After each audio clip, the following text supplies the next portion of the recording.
Elon, hey, welcome back to TED. It's great to have you here. Thanks for having me. So, in the next half hour or so, we're going to spend some time exploring your vision for what an exciting future might look like, which I guess makes the first question a little ironic. Why are you boring? Yeah, I ask myself that frequently. We're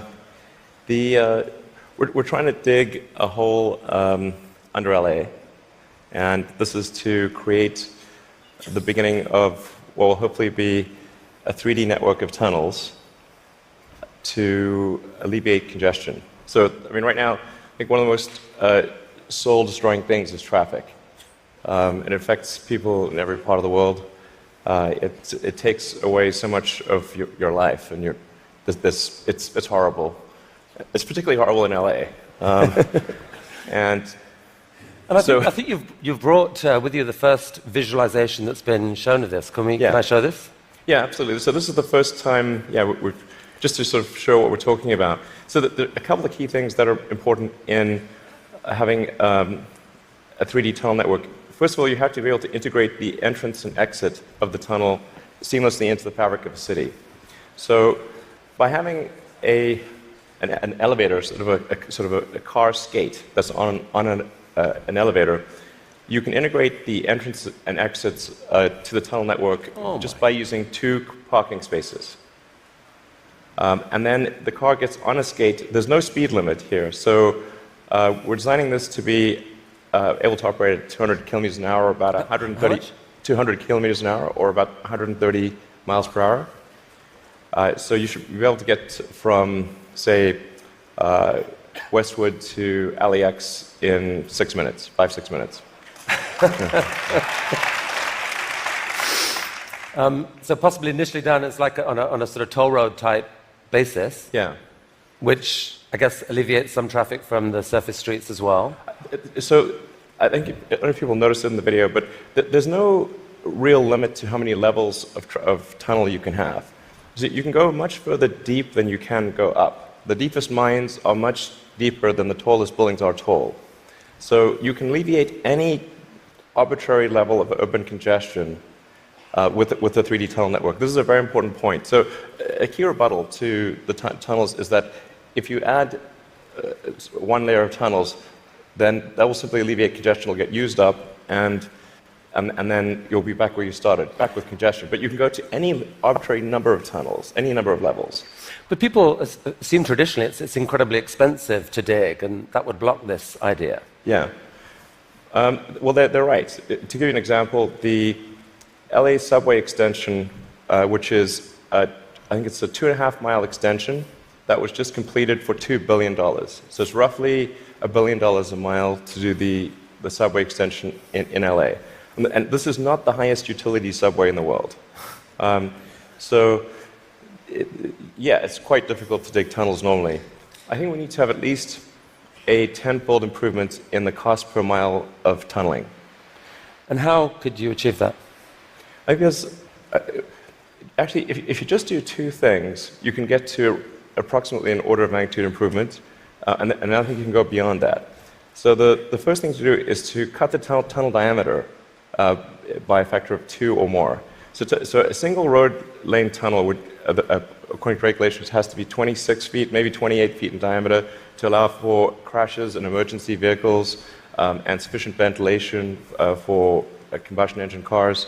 But if you shrink that diameter to what we're attempting, which is 12 feet, which is plenty to get an electric skate through, you drop the diameter by a factor of 2 and the cross-sectional area by a factor of 4.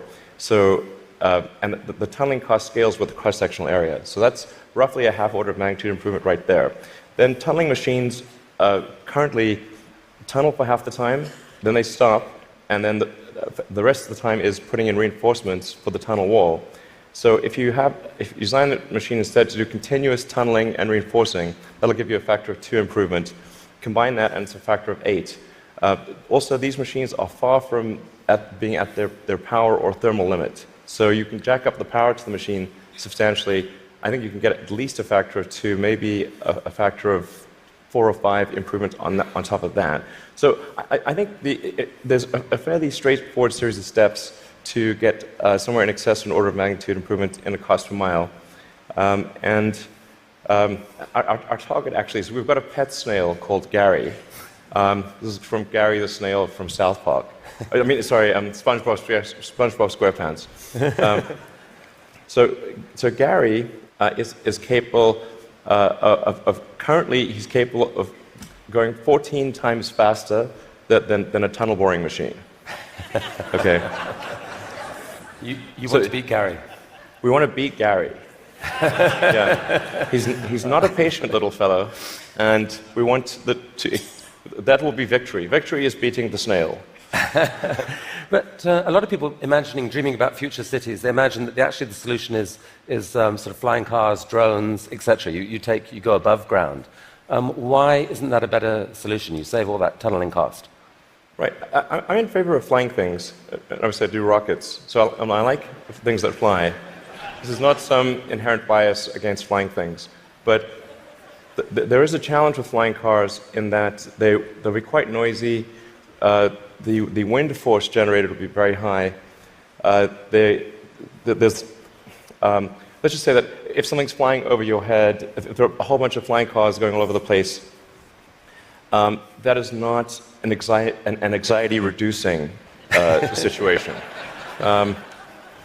You don't think to yourself, well, I feel better about today. You're thinking, like, did they service their hubcap?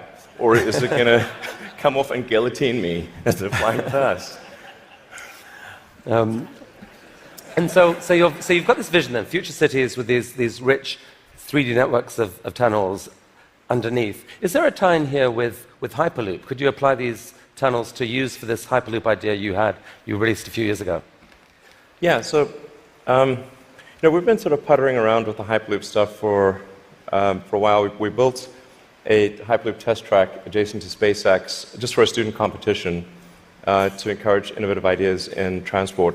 It actually ends up being the biggest vacuum chamber in the world after the Large Hadron Collider by volume. So it was sort of quite fun to do that, but it was kind of a hobby thing. And then we think we might. So we developed a little pusher car to push the student pods, but we're going to try seeing how fast we can make the pusher go if it's not pushing something.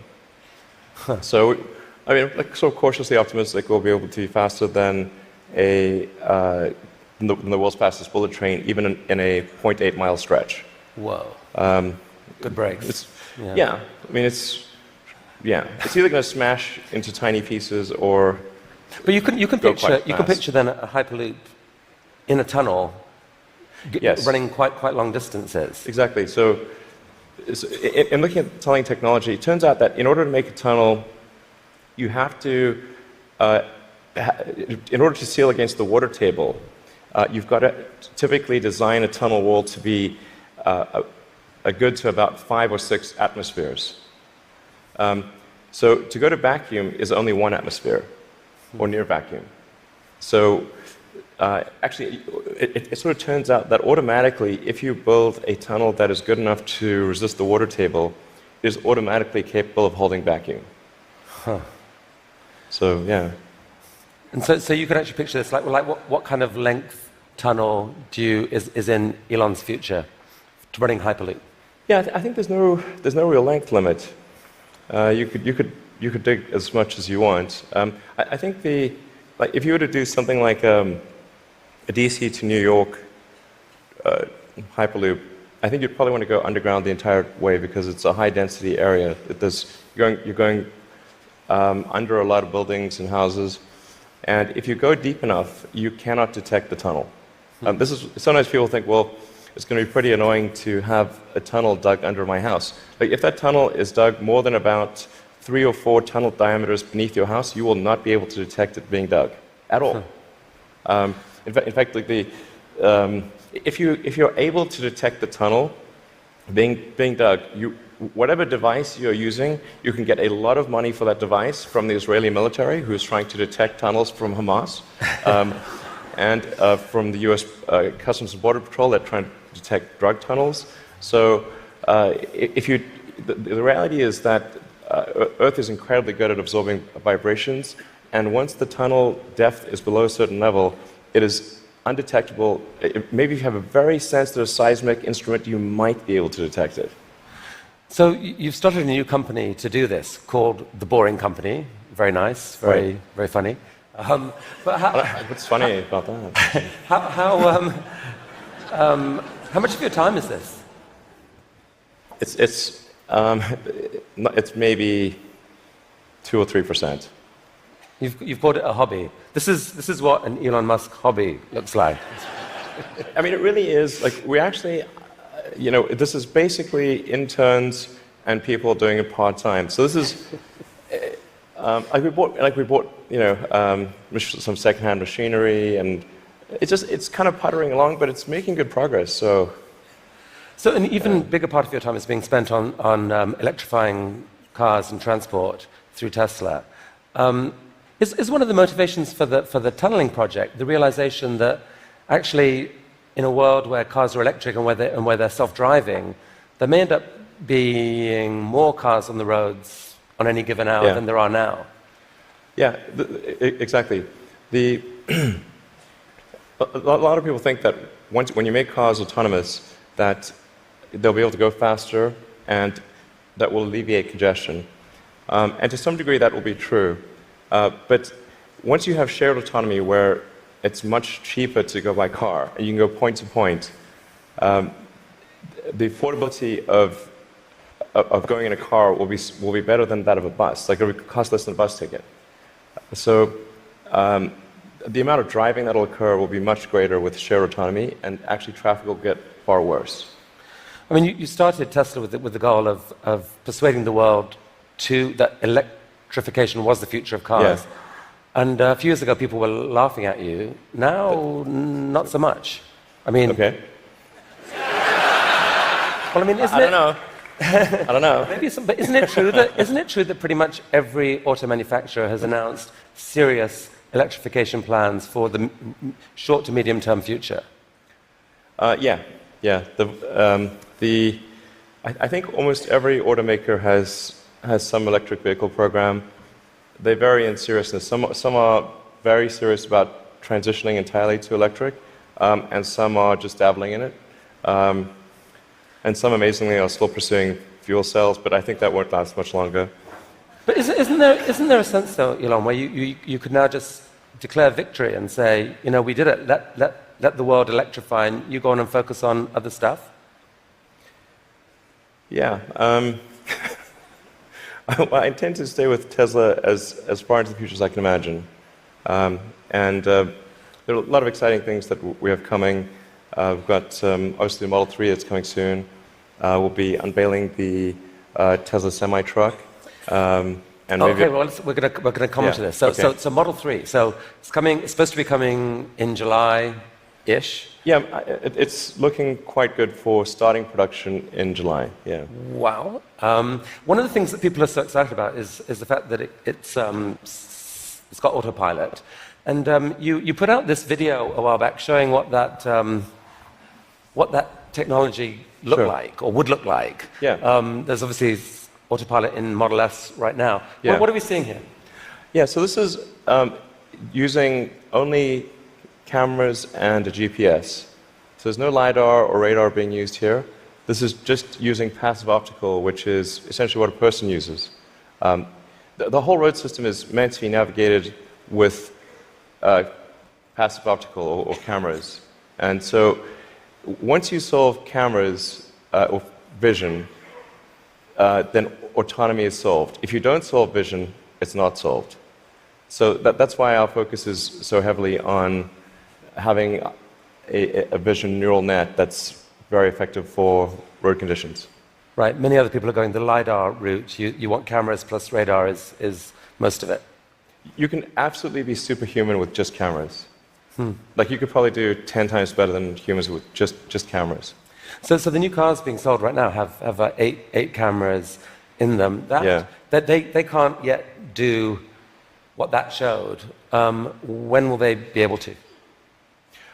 I think we're still on track for being able to go cross-country from LA to New York by the end of the year, fully autonomous.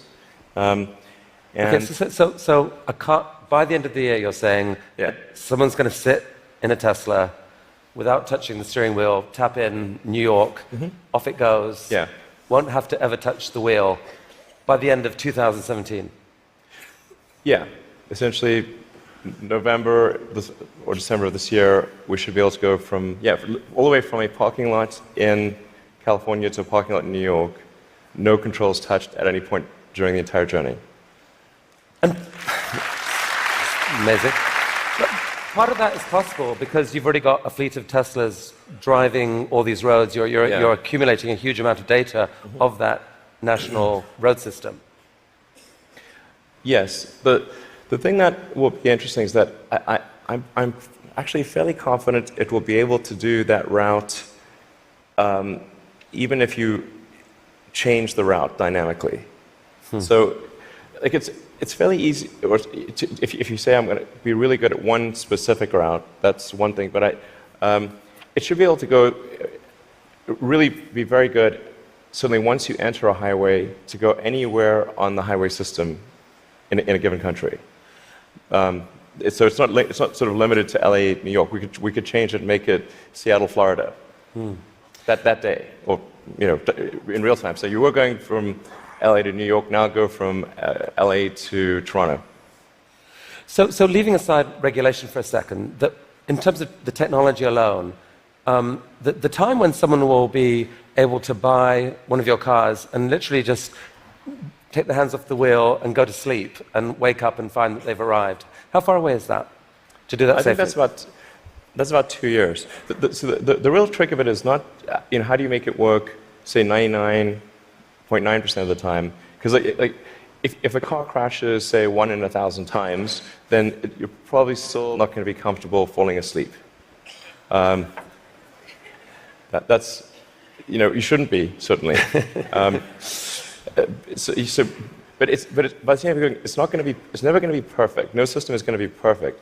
But if you say it's perhaps, the car is unlikely to crash in 100 lifetimes or 1,000 lifetimes, then people are like, okay, wow, if I would live 1,000 lives, I would still most likely never experience a crash, then that's probably okay. To sleep. Maybe, I guess a big concern of yours is that people may actually get seduced too early to think that this is safe, and that you'll have some horrible incident happen that puts things back. Well, I think that the autonomy system is likely to at least mitigate the crash, except in rare circumstances. The thing to appreciate about vehicle safety is this is probabilistic. Right. So that there's some chance that any time a human driver gets in the car that they will have an accident. That is their fault. It's never zero. And so the key threshold for autonomy is how much better does autonomy need to be than a person before you can rely on it. But once you get that literally safe hands-off driving, the power to disrupt the whole industry seems massive, because at that point you've spoken of people being able to buy a car, drops you off at work, and then you let it go and provide a sort of Uber-like service to other people, earn you money, maybe even cover the cost of your lease of that car. Exactly. So you can kind of get a car for free. Is that really likely? Yeah, absolutely. This is what will happen. So there will be a shared autonomy fleet where you buy your car and you can choose to use that car exclusively. You could choose to have it be used only by friends and family, only by 5-star other drivers who are rated 5-star. You can choose to share it sometimes, but not other times. That's 100% what will occur. It's just a question of when. Wow. So you mentioned the Semi, and I think you're planning to announce this in September, but I'm curious whether there's anything you could show us today. I will show you a teaser shot of the truck. Teaser shot. It's live. Okay. No, that's definitely a case where we want to be cautious about the autonomy features. Yeah. Because just we can't see that much of it. But it doesn't look like just a little friendly neighborhood truck. It looks kind of badass. What sort of semi is this? So this is a heavy-duty, long-range semi-truck. So it's like the highest weight capability and with long range. So essentially, it's meant to alleviate the heavy-duty trucking loads. And this is something which people do not today think is possible, to think the truck doesn't have enough power or it doesn't have enough range. And then with the Tesla Semi, we want to show that an electric truck actually can out-torque any diesel semi. And if you had a tug-of-war competition, like the Tesla Semi will tug the diesel semi uphill. That's pretty cool. And short term, these aren't driverless. These are going to be trucks that truck drivers want to drive. Yes. So what will be really fun about this is you have a flat torque RPM curve with an electric motor, whereas with a diesel motor or any kind of internal combustion engine car, you've got a torque RPM curve that looks like a hill. So this will be a very spry truck. You could drive this around like a sports car. There's no gears. It's like single speed. So there's a great movie to be made here somewhere. I don't know what it is, and I don't know that it ends well, but it's a great movie. It's quite bizarre test driving when I was driving the test prototype for this truck. It's really weird because you're driving around and you're so nimble, and you're in this giant truck. Wait, you've already driven a prototype? I drove it around the parking lot, and I was like, this is crazy. Wow. This is not vaporware. This is like wow. Driving this giant truck and sort of making these mad maneuvers. This is cool. Okay, from a really badass picture to a kind of less badass picture, this is just a cute house from Desperate Housewives or something. What on earth is going on here? Well, this illustrates the picture of the future that I think is how things will evolve. You've got an electric car in the driveway. If you look in between the electric car and the house, there are actually 3 power walls stacked up against the side of the house, and then that house roof is a solar roof. So that's an actual solar glass roof. Okay, so that's a picture of a real. Admittedly, it's a real fake house. That's a real fake house. So these roof tiles, some of them have in them basically solar power, the ability to. Yeah, so the solar glass tiles where you can adjust the texture and the color at a very fine-grained level, and then there's sort of micro louvers in the glass, such that when you're looking at the roof from street level or close to street level, all the tiles look the same whether there is a solar panel behind it or a solar cell behind it or not. So you have an even color from the ground level. If you were to look at it from a helicopter, you would be actually able to look through and see that some of the glass tiles have a solar cell behind them and some do not. Right. You put them in the ones that are likely to see a lot of sun. Yes. And that makes these roofs super affordable, right? They're not that much more expensive than just tiling the roof. Yeah. We're very confident that the cost of the roof plus the cost of electricity, that a solar glass roof will be less than the cost of a normal roof plus the cost of electricity. So in other words, this will be economically a no-brainer. We think it will look great, and it will last. I mean, we thought about like having the warranty be infinity, but then people thought, well, that might sound like we were just talking rubbish. But actually, this is toughened glass. Like well after the house has collapsed, and there's nothing there, the roof the glass tiles will still be there. Okay, so I think you're rolling. I mean, this is cool. So you're rolling this out in a couple weeks' time, I think, with four different roofing types. Yeah, we're starting off with two initially, and then the second 2 will be introduced early next year. And what's the scale of ambition here? How many houses do you believe could end up having this type of roofing? I mean, I think eventually almost all houses will have a solar roof. Now the thing is to consider the time scale here to be probably on the order of 40 or 50 years. So on average, a roof is replaced every 20 to 25 years. So, but you don't start replacing all roofs immediately.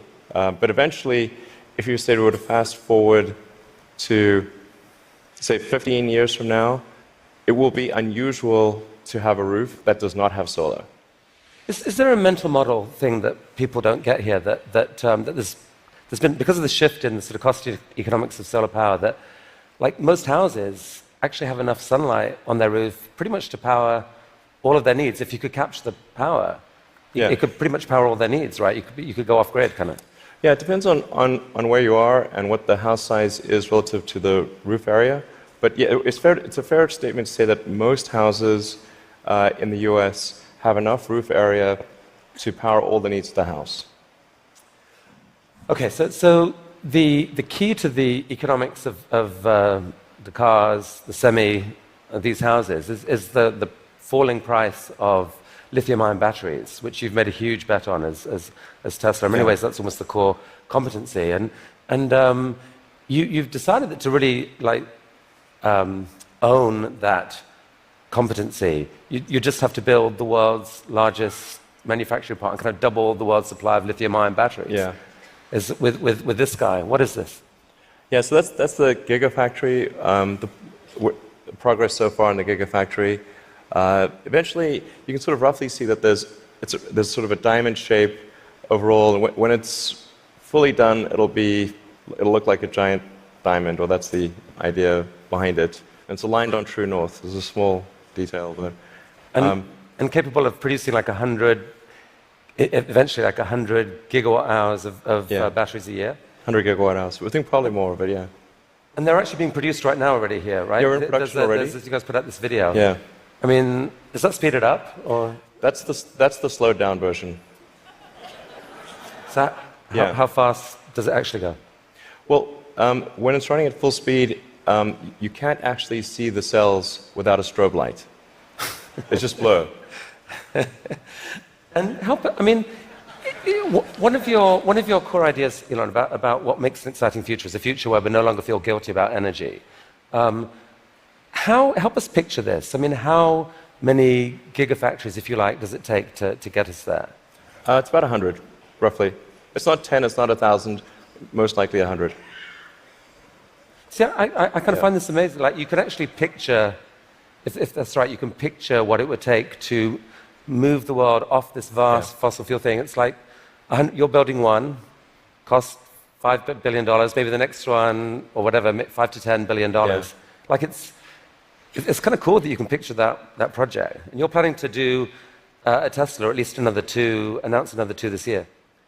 I think we'll announce locations for somewhere between 2 and 4 gigafactories later this year. Yeah, probably 4. Whoa. Yeah. Okay. I can't tease. No more teasing from you for here. Like, where? Continent? You can say no. We need to address a global market. Yeah. Okay. This is cool. I think we should talk for global market. So I have to ask you one question. I'm going to ask you one question about politics. Only one. I'm kind of sick of politics, but I do need to ask you this.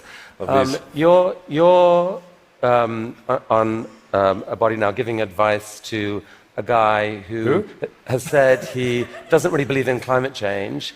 And there's a lot of people out there who kind of think you shouldn't be doing that. They'd like you to walk away from that. What would you say to them? Well, I think that there's... First of all, I'm just on 2 advisory councils where the format consists of going around the room and asking people's opinion on things. And so there's like a meeting every month or 2. that's the sum total of my contribution. But I think to the degree that there are people in the room who are arguing in favor of doing something about climate change, or other certain social issues. I've used the meetings I've had thus far to argue in favor of immigration and in favor of climate change. And if I hadn't done that, that wasn't on the agenda before. So maybe nothing will happen, but at least the words were said. Okay. So let's talk SpaceX and Mars. Last time you were here, you spoke about this, what seemed like a kind of incredibly ambitious dream to develop rockets that are actually reusable. And you've only gone and done it. Yeah. I mean, talk us us through this. What are we looking at here? Yeah, so this is one of our rocket boosters coming back from very high and fast in space. So it just delivered the upper stage at high velocity. I think this may have been a sort of a Mach 7 or so delivery of the upper stage. Yeah. So that was a sped up. That's the slowed down version. Yeah. That was the sped up version. But I mean, that's amazing. And several of these failed before you finally figured out how to get to do it. But now you've landed. You've done this 5 or 6 times. I think we're on 8 or 9 or something. Yeah. And for the first time, you've actually reflown one of the rockets that landed. So we landed. Yeah, we landed the rocket booster and then prepped it for flight again and flew it again. So it's the first reflight of an orbital booster where that reflight is relevant. So it's important to appreciate that reusability is only relevant if it is rapid and complete. Right. So like an aircraft or a car, the reusability is rapid and complete. You do not send your aircraft to Boeing in between flights. Right. So this is allowing you to dream of this really ambitious idea of sending many people to Mars in 10 or 20 years time, I guess. Yeah. In the next 20 years. And you've designed this outrageous rocket to do it. Help us understand the scale of this thing. Well, I think visually you can see that person. Yeah, and that's the vehicle. So if that was a skyscraper, that's like a 40. Did I read that? 40 stories. Yeah, maybe a little more. Yeah. The thrust level of this is really this configuration is about 4 times the thrust of the Saturn V moon rocket. 4 times the thrust of the biggest rocket humanity ever created before. Yeah. I mean, as one does. Yeah. I mean, in units of 747, like a 747 is only about a quarter million pounds of thrust. So there are for every 10 million pounds of thrust, there's 47. So this would be the thrust equivalent of 120 747s, with all engines blazing. And so even with a machine designed to escape Earth's gravity, I think you told me last this thing could actually take a fully loaded 747, people, cargo, everything, into orbit. Exactly. This can take a fully loaded 747 with maximum fuel, maximum passengers, maximum cargo on the 747.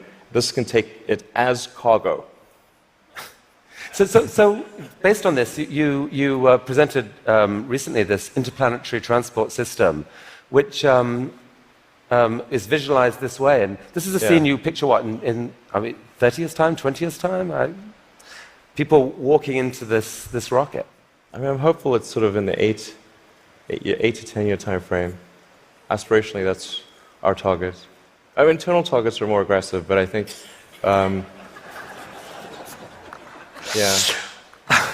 Okay. So this vehicle seems quite large, and is large by comparison with other rockets. I think the future spacecraft will make this look like a rowboat.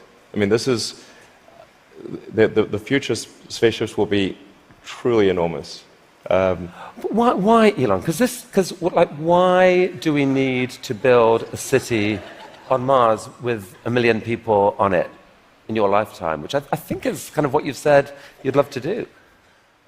Yeah, I think it's important to have a future that is inspiring and appealing. I mean, I just think that there have to be reasons that you get up in the morning and you want to live. Like, why do you want to live? What's the point? What inspires you? What do you love about the future? And if we're not out there, if the future does not include being out there among the stars and being a multi-planet species, I find that it's incredibly depressing if that's not the future that we're going to have.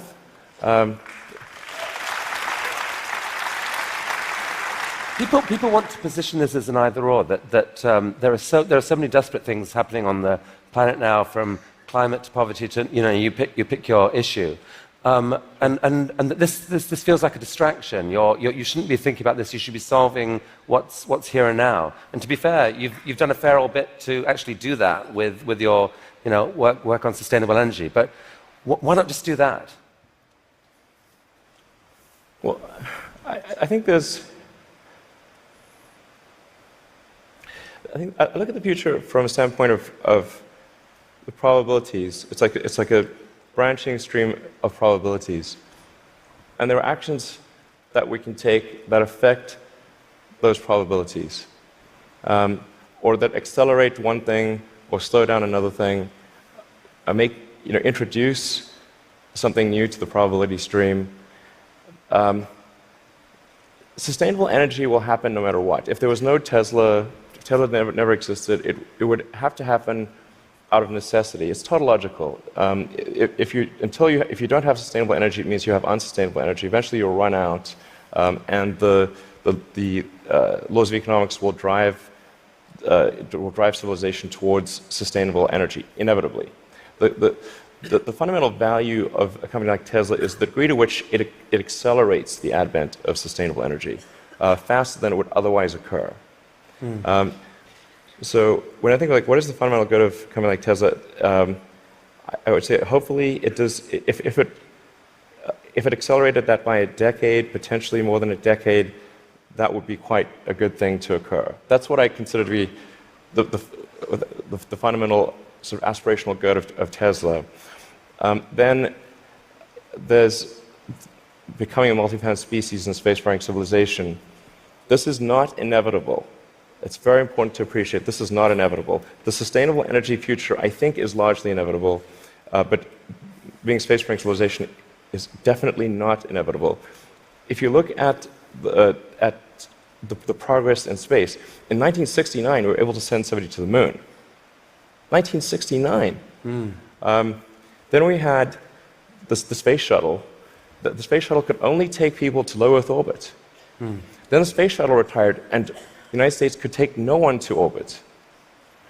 So that's the trend. The trend is down to nothing. This is not. People are mistaken when they think that technology just automatically improves. It does not automatically improve. It only improves if a lot of people work very hard to make it better. And actually, it will, I think, by itself degrade, actually.